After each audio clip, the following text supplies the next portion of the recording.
তুলনীয়া পুত্ৰীৰ অকাল বিয়োগত শোকত ভাগি পৰে জুবিন গাৰ্গ। জুবিন দাই পোৱা এই দুখৰ কথা হয়তো বহুতেই নাজানে।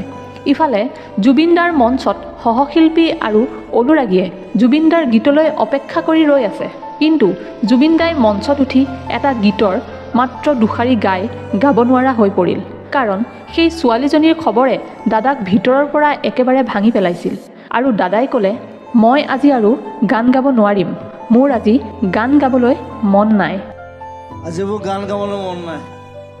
জুবিন দাৰ এই কথা শুনি উদ্যোক্তাসকলে জুবিন দাৰ লগত যোৱা বাদ্যযন্ত্ৰীসকলক বেয়া ব্যৱহাৰ কৰিলে আৰু তেওঁলোকক ইমানেই বেয়া ব্যৱহাৰ কৰিলে যে তেওঁলোকক মাত্ৰ মাৰিবলৈহে বাকী আছিল।